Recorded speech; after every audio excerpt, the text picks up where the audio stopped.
We call civilization the intelligent management of human emotion. That's it. The power, given an intelligent direction and objective, can accomplish spectacular things. The power, the feelings, those surges of heart and soul. What are they? What can they do? Well, here are some. First, disgust. Disgust is a powerful emotion. Disgust says, I have had it. Hey, that could be the day that turns your life around. That's what I said the day that little Girl Scout came to my door. I give her the big lie, she leaves, and I say to myself, I don't want to live like this anymore. I've had it with being broke. I've had it with being embarrassed. And I've had it with lying. What a day. A life-changing day. The day when you've had it. And whether it's something major or something small, the day you can say enough is enough, that could be the life-changing day. The man has finally had it with being a loser. He's had it with mediocrity. He's had it with those awful sick feelings inside, knowing his wife is at the grocery store looking at 2 cans of beans, one marked 69 cents and one marked 67 cents. The man knows his wife is going to buy the 67-cent can, and she doesn't even like the brand. Know why she's going to buy the 67-cent can? To save 2 cents. The man sick inside says, I've had it with being on my knees in the dust looking for pennies. We are not living like this anymore. Look out. That's the day. The I've had it day. The never again day. The enough is enough day. Powerful. Hey, nothing is so life-changing as a powerful disgust. And there's probably nothing so pitiful as a mild disgust. The man says, I kind of think I've had it. How sad. Not powerful enough for life change. Now here's the second emotion, decision. Decision-making is emotional. Those knots in the pit of your stomach, waking up in the middle of the night, lying there in a cold sweat, trying to decide. We sometimes call it inner civil war, conflict, battle of the mind, heart, and soul. It's emotional, it's powerful, and critical. It sets the course or blinds the course. It sets the mind or leaves us helpless, drifting, not being able to make up our mind. Well, for progress we must decide.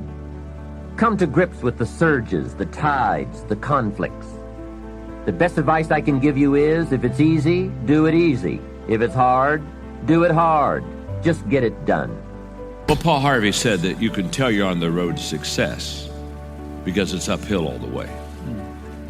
And I'm here to tell you, this something-for-nothing entitlement mindset that invades so many people's lives is a bunch of garbage.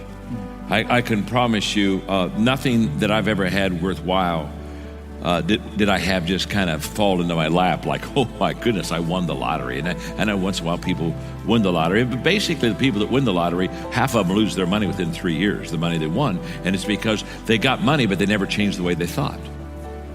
And can I tell you something? If you have all the assets in the world, but you don't change the way you think, you'll lose all the assets in the world. And what I have discovered in this whole process of trade-offs is that every step of the way of my journey, I have to trade something off. And and for you that are young, the good news is your trade-offs will never be easier than when you're young. Because I remember when Mark and I started out, I think, man, I gave up everything. I was a pastor to go in the ministry. I gave up everything, and then I started smiling. And I thought, sure, I gave up everything. I didn't have anything to give up when I did. I was a kid. You know what I mean? I had a 1964 Ford Falcon and a U-Haul trailer and 5 pieces of furniture, and life was grand, and off we went. Here's what I've discovered, Ken, and I think that I want the audience to know, I want everybody watching around the world to know today, and this is very simple. The more successful you become, the higher the trade-offs are. You see, we make a mistake thinking it gets easier. It doesn't get easier, it gets harder. And the more you have, every time you go back and say, am I willing to risk that again? The more you realize, wow, I'm not sure I am willing to risk this. And what I've learned is the moment I stop making trade-offs is the moment that I plateau.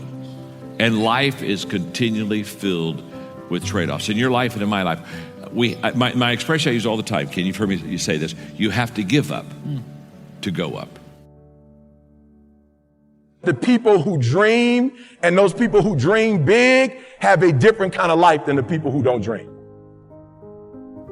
When are you going to stop compromising your life for what everybody else wants you to do? It is your life.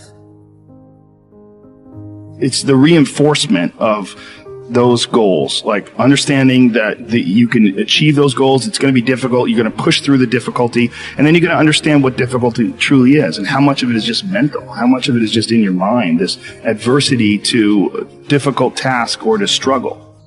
You have to want something so big that it wakes you up in the middle of the night. You have to want something so big that you think about it all the time. No matter what happens to you, it ain't over. It ain't over. Ain't no such a thing as over. As long as God wakes you up, that means he ain't through with you yet. You got a shot to correct it and get it right. Even when you lose, it's okay to lose, but you can't never get comfortable with it. Your brain is the most powerful weapon in the world. Your brain is the only thing you have when you're going through depression, when you're going through hard times, when you're going through death. Real life, you're alone. There's 24 hours in the day where you're alone in this brain, and your brain is talking to you in all kinds of ways, and it wants to control you and pull you in these different pockets. If you can't control your own brain, and your brain controls you, Greatness is upon you, and it's time for you to bring that thing out. When things don't work out for you, when things happen that you could not anticipate, what are the reasons that you can think of that can keep you strong? You will never, ever be successful.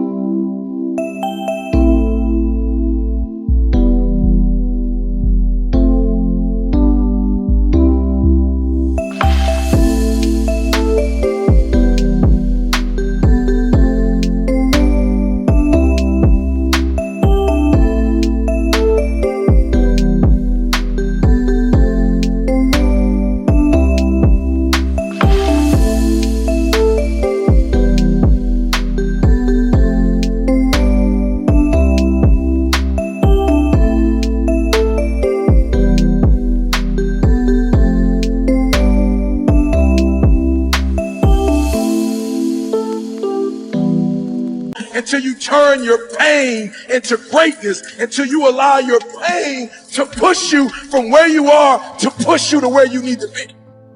That is you. That is you. But no one can do it for you but you. And even though you face disappointments, even though you will experience some setbacks, it goes with the territory. You must understand that. What if all of us took that attitude after we faced a rejection and a no, or we have a meeting and no one shows up, or somebody say, you can count on me, and they don't come through? What if we have that kind of attitude? The car's repossessed. Nobody believes in you. You've lost again and again and again. The lights are cut off, but you're still looking at your dream, reviewing it every day and saying to yourself, In spite of what you went through, in spite of how you suffered, you're still looking at your dream, saying to yourself, it is not over until I win.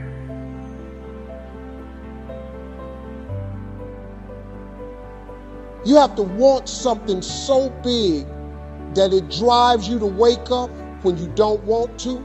It keeps you up at night when you long been sleepy. It makes you show up, do things you wouldn't normally do. It requires extra. I don't know who this is for. I don't know what you've been through. I don't know how bad it hurt you. It hurt pretty bad. You survived, but something on the inside died in the process. And you're a shell of what you would have been, what you could have been, what you ought to have been, because life has cost you so much that you're walking with the darkness. And most people don't work on their dreams. Why? One is because of fear. The fear of failure. What if things don't work out? And the fear of success. What if they do and I can't handle it? These are not risk takers. Turn your wounds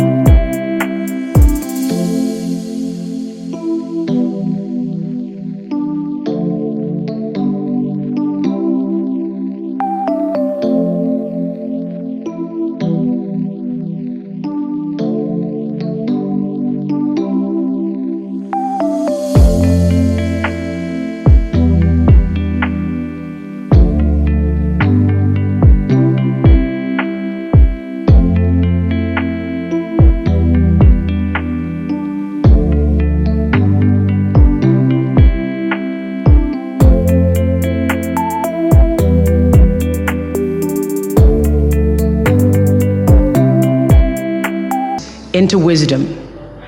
You will be wounded many times in your life. You'll make mistakes. Some people will call them failures. But I have learned that failure is really God's way of saying, excuse me, you're moving in the wrong direction. It's just an experience. When you think about life, everybody wants the prize, but nobody wants the process. Everybody wants the championship, but nobody wants the day-to-day. Everybody wants to win games, but nobody wants to put in the work that it takes to win games. And the Bible talks about in Proverbs, it says, the laborer's appetite works for him, and his hunger drives him on. The laborer's appetite works for him, and his hunger drives him on. And so my question to you all is, what's your appetite for winning? Because if you have an appetite for winning, your hunger will drive you every day. Your hunger will take you to the weight room. Your hunger will take you past 32. Your hunger will take you past the opposition. Your hunger will take you past adversity. Your hunger will take you past the situation.